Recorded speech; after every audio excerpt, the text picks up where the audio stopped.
하나님의 말씀 함께 보겠습니다. 신약성경 마태복음 5장 13절의 말씀입니다. 신약성경 마태복음 5장 13절 한 절의 말씀을 저와 여러분들이 한 목소리로 함께 읽도록 하겠습니다. 너희는 세상의 소금이니 소금이 만일 그 맛을 잃으면 무엇으로 짜게 하리요? 후에는 아무 쓸데 없어 다만 밖에 버려져 사람에게 밟힐 뿐이니라. 아멘.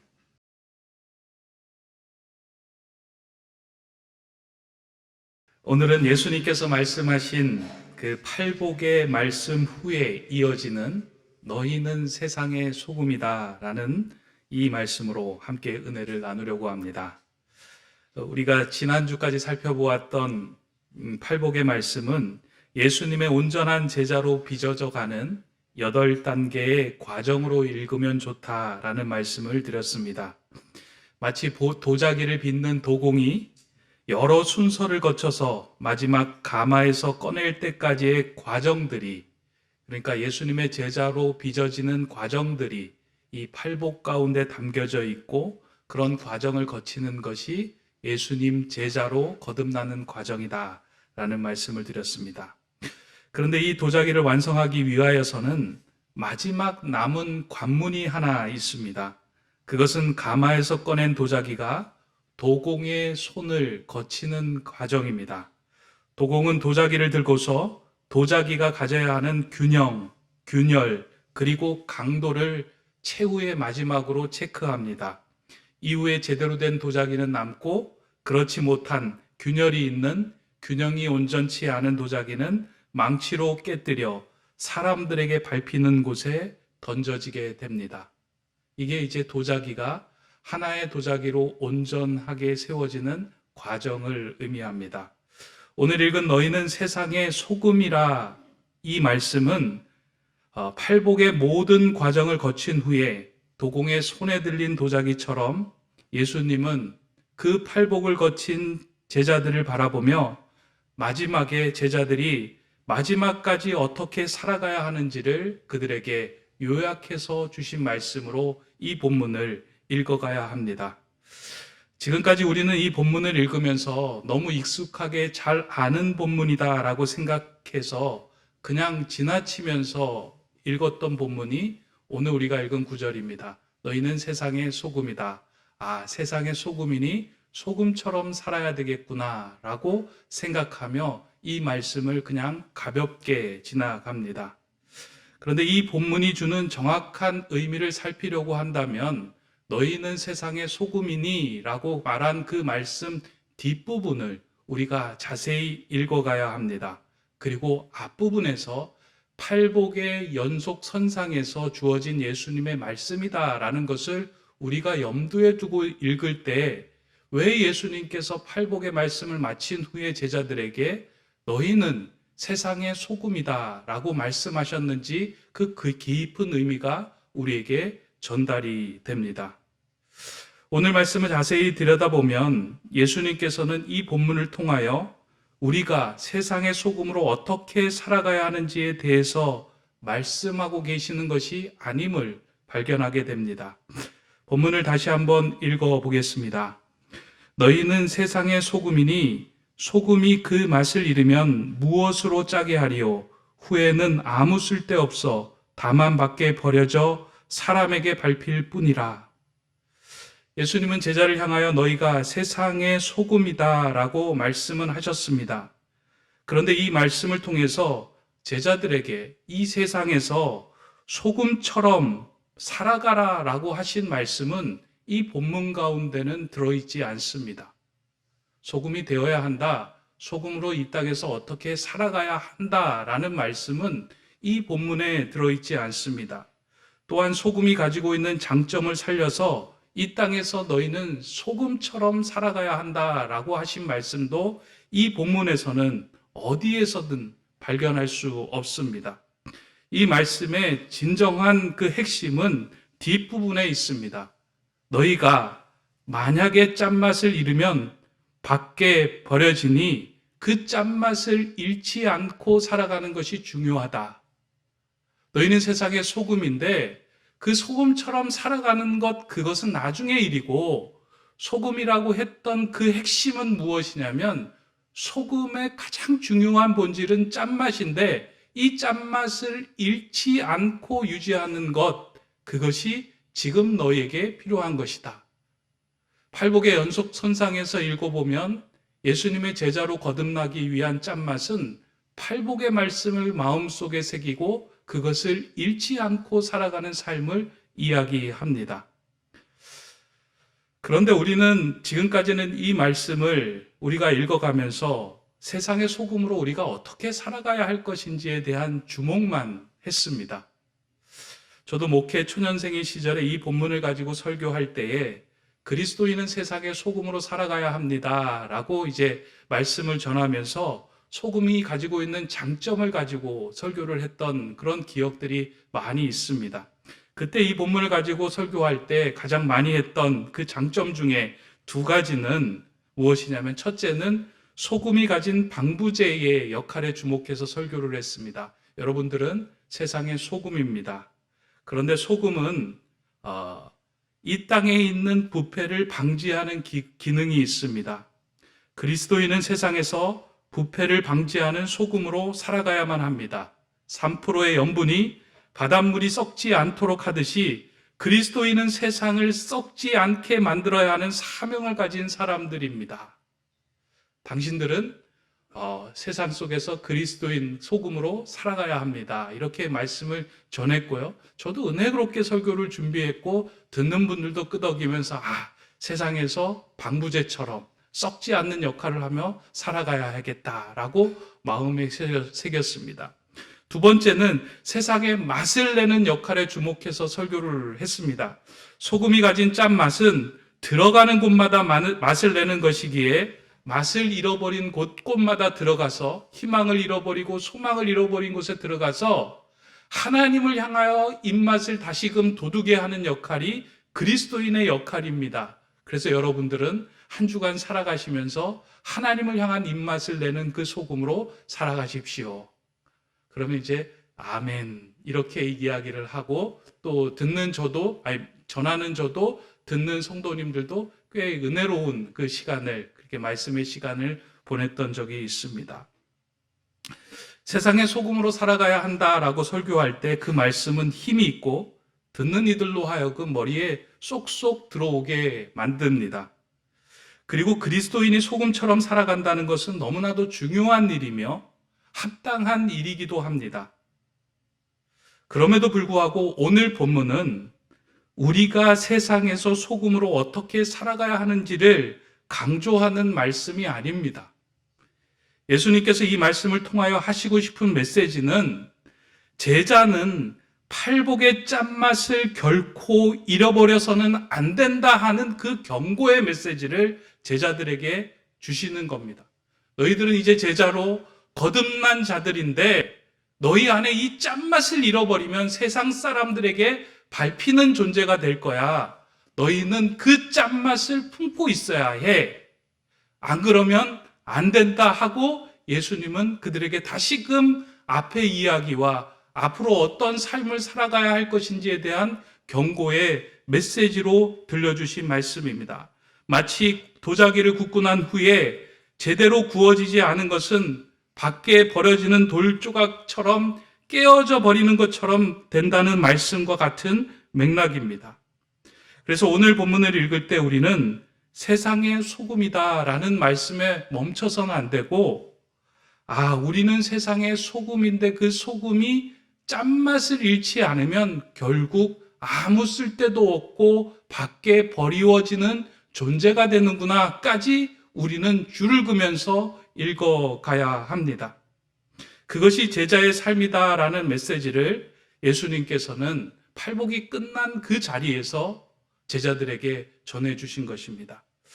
이 말씀은 그냥 제가 주장하는 말씀이 아니고요. 오래전부터 많은 사람들이 이 말씀에 주목을 했습니다. 그럼에도 불구하고 우리는 세상의 소금이다라는 것에만 집중하였기에 이 말씀이 들리지 않았습니다. 이 말씀을 제대로 이해하여 그림으로 그려낸 사람이 레오나르도 다빈치입니다. 우리가 잘 아는 레오나르도 다빈치의 그림 중에서 최후의 만찬이라는 그림 여러분들 보신 적이 있을 겁니다. 이런 그림인데요. 이게 이제 성당의 벽화로 그려진 그림입니다.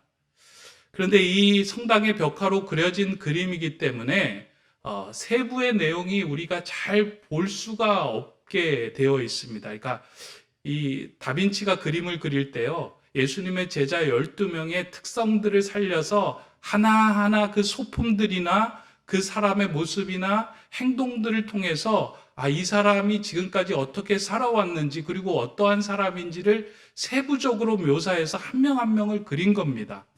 나중에 이 벽화에 그린 그림을 토대로 지오바니 리졸리라고 하는 화가가 오일 캔버스에서 이것을 좀 세부적으로 그린 그림이 있습니다. 한 20년 후에 그렸는데요. 이것도 여러분들이 이제 인터넷으로 그리고 들어가서 보시면 상세히 보일 터인데, 이 부분에서는 좀 자세히 보이고 있는데, 예수님으로부터 시작해서 이제 좌측 두 번째에 보면 예수님을 판 유다가 있습니다. 이제 앞으로 좀 이렇게 나온 유다인데요. 이 레오나르도 다빈치는 유다의 특성을 여러 가지 소품으로 묘사하며 그렸습니다. 유다의 한 손에는 예수님을 판 돈주머니가 들려 있고, 그 팔 아래에 넘어진 소금통이 보입니다. 너무 멀어서 잘 안 보일 것 같은데요. 그 소금통에서 소금이 쏟아져 나오는 것을 아주 세밀하게 묘사하였는데, 그 모습을 확대해 보면 이러한 모습입니다. 한번 그 모습을 한번 보여주시면 좋겠습니다. 여러분들 보세요. 한 손에는 돈주머니를 들고 그 팔에 그 소금통이 이렇게 넘어져 있고요. 그 소금통 밖으로 소금이 쏟아져 나오고 있는 모습을 이렇게 묘사해서 그려주고 있습니다. 이 모습을 유다의 모습이라고 다빈치는 그려낸 것입니다.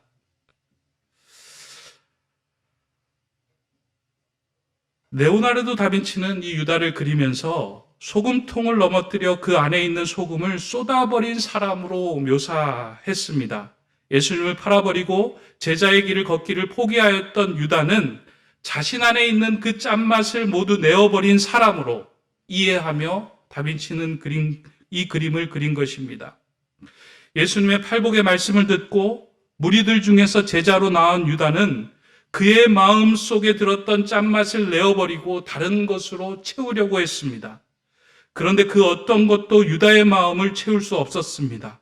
결국 짠맛을 잃어버린 유다는 밖에 버려지고 사람들에게 밟히는 안타까운 신세가 된 것입니다. 다빈치는 너희는 세상의 소금이다 라는 그 예수님의 경고를 명확하게 이해하며 이 그림에서 유다를 표현해낸 것입니다. 이러한 말씀을 들으면 성도님들 중에서는 처음 듣는 이야기다라고 생각하시는 분들도 있겠고, 또 조금 불편한 분들도 있을 겁니다. 세상에 소금이면 소금처럼 살면 되지, 뭔 또 짠맛을 가지고 소금통이 쏟아졌고 이런 거를 굳이 알아야 하나 하는 생각으로 우리가 이제 이 말씀에 불편함을 느낄 때가 있습니다.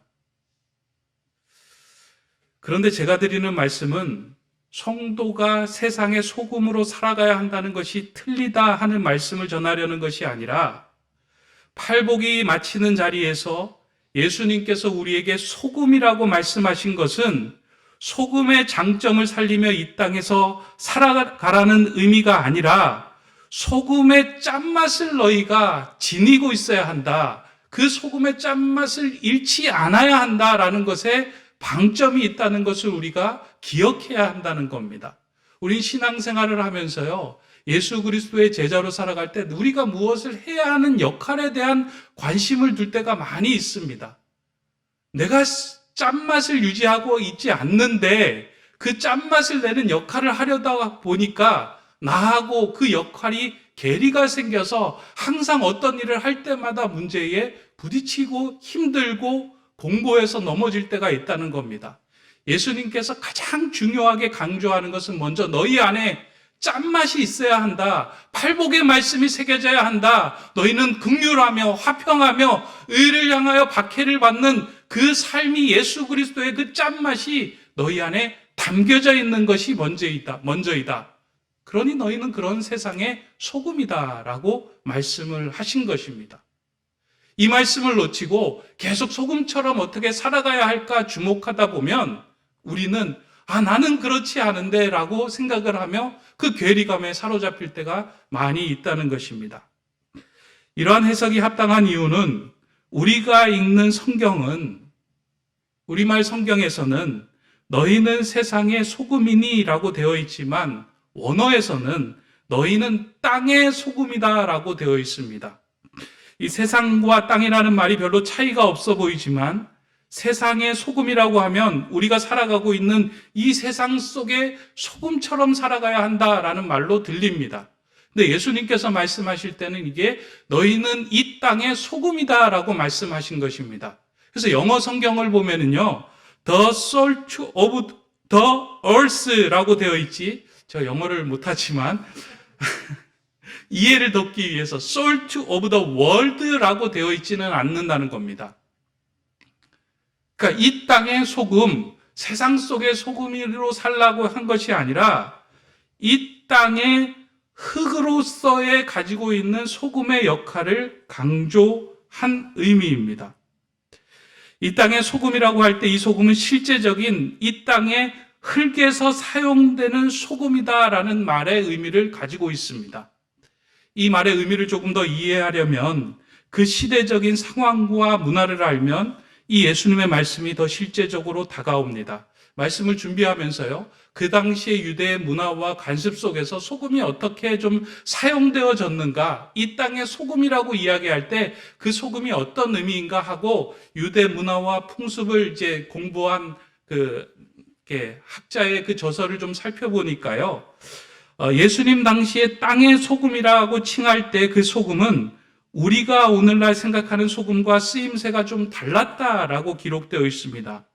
예수님 당시에 땅의 소금이라 할 때에는 그 땅이라고 하는 말은 흙을 말하는 동시에 양식을 굽는, 그러니까 빵을 굽는 화덕을 땅이라고 이야기를 했다는 거예요. 그 원어의 의미로 볼 때는.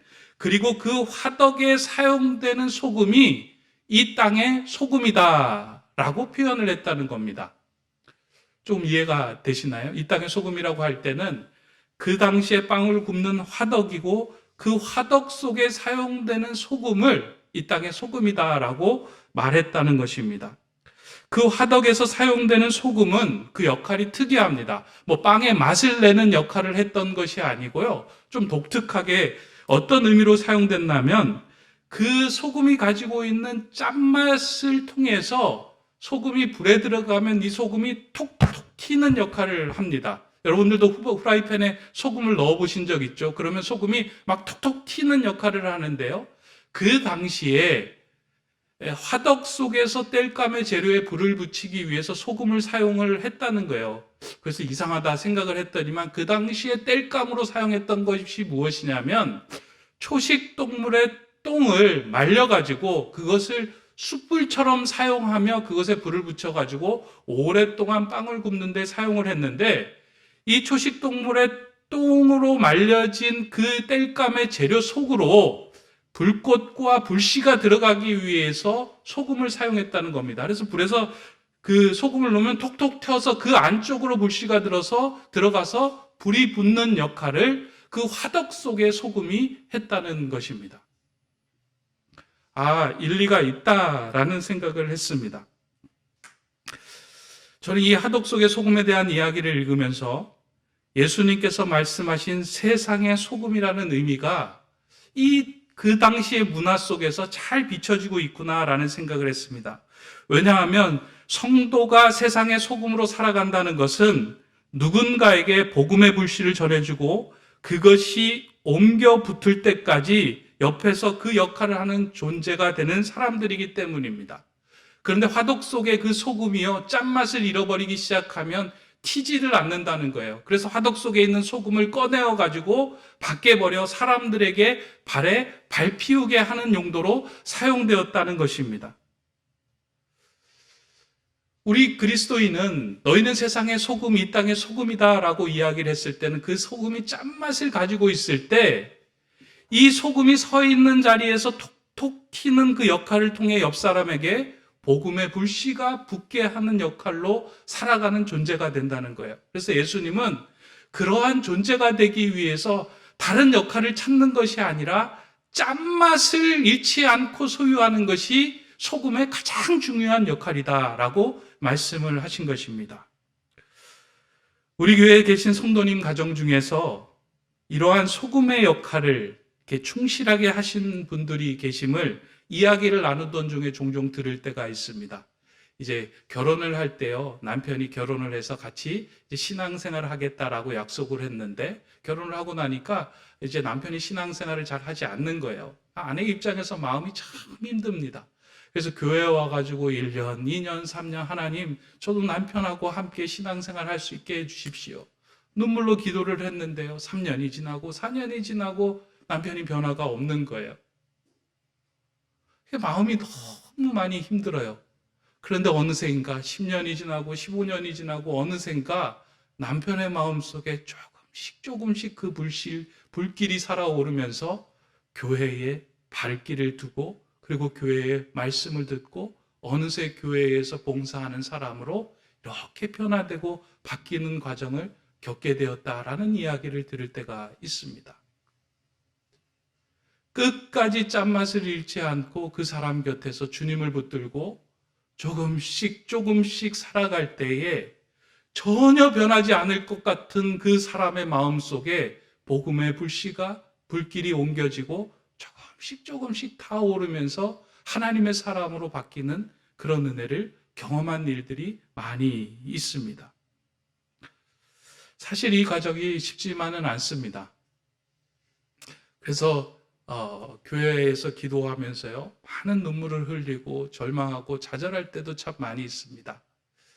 마르지 않은 장작에 여러분들 불을 붙여보신 적이 있으시죠? 젖은 장작에. 그때 불을 붙이면 어때요?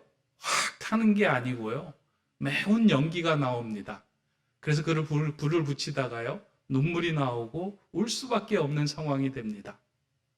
그리고 시간이 지나도 그곳에 불이 붙지 않을 때에는 절망하고 좌절을 합니다. 그러나 어느샌가 계속해서 그곳에 불길과 온기를 넣을 때에 변화가 되기 시작하고요, 불이 붙기 시작을 합니다. 예수님은 우리를 세상의 소금이라고 말씀하신 것은 우리가 짠맛을 잃지 않을 때에 이 땅의 소금으로 생명의 불을 일으키는 존재가 되게 하시겠다라는 그 약속의 말씀을 그 안에 담아두신 것입니다. 사실 오늘 우리가 읽은 말씀은요, 예수님께서 하신 경고와 심판의 메시지와 같은 말이에요. 세상의 소금이다, 소금처럼 살아라 라고 하신 말씀이 아니고요, 너희가 세상의 소금인데 소금처럼 살지 않으면 밖에 버려질 거야. 그런데 성경에서 보면은요, 항상 경고의 메시지는 항상 구원을 포함하고 있습니다. 그리고 하나님께서 하신 모든 말씀에는 약속이 포함되어 있습니다. 너희가 그러면 짠맛처럼 살면 내가 그 다음 일은, 너가 소금이 되는 그 순간부터 내가 그 다음 일은 생명의 불길을 일으키고 한 사람을 구원하고 너가 강구하는 일들은 내가 책임져 주겠다 하는 약속의 말씀이 함께 포함되어 있는 말씀입니다. 그런 의미로 이 말씀을 읽어내야 합니다. 목회를 하면서 저는 그런 경험을 많이 했고 그런 경우를 많이 보았습니다. 짠맛을 잃지 않은 성도들을 통하여 한 가정이 변하고 주변이 변하고 공동체가 변하는 것을 많이 보았습니다. 구약 성경의 룻기에 등장하는 시어머니 나오미도 그런 대표적인 인물입니다. 이방 땅에서 나오미의 삶은 참 막막했습니다. 나오미의 이름은 달콤함, 기쁨이라는 이름이었는데 나중에 그 가정 속에서 살아가면서 너무 힘들다 보니 내 이름을 마라, 쓰다 라고 불러달라고 할 정도로 그의 삶은 팍팍했습니다. 그러나 그의 마음속에 짠맛을 잃지 않고 하나님의 마음으로 며느리를 대하고 가족들을 대하고 사람들을 대하는 마음들이 있었습니다. 그러던 중에 그 가정에서 이방 여인이었던 룻에게 어머니가 가지고 있었던 그 짠맛이 옮겨집니다.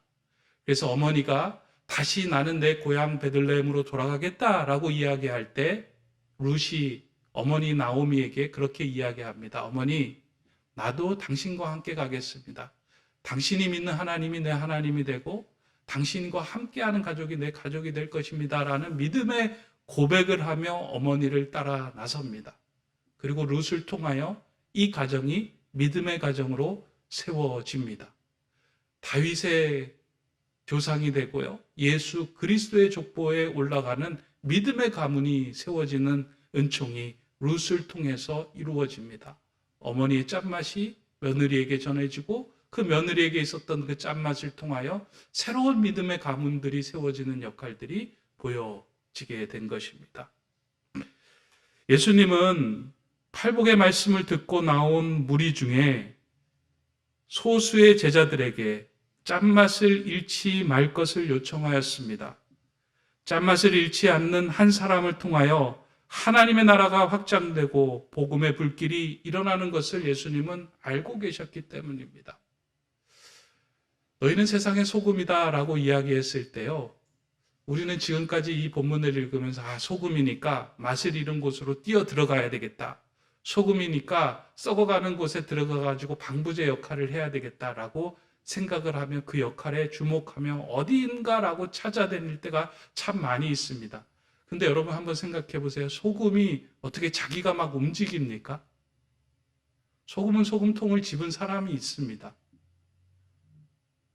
우리를 집고 그리고 우리를 주장하시는 분은 예수 그리스도인데 우리 한 사람이 온전한 소금이 되어 짠맛을 유지하고 있을 때에 하나님은 우리를 들어서 적재적소에서 그 맛을 내는 사람으로, 그 맛을 일으키는 사람으로, 존재로 사용하시겠다 하는 말씀입니다.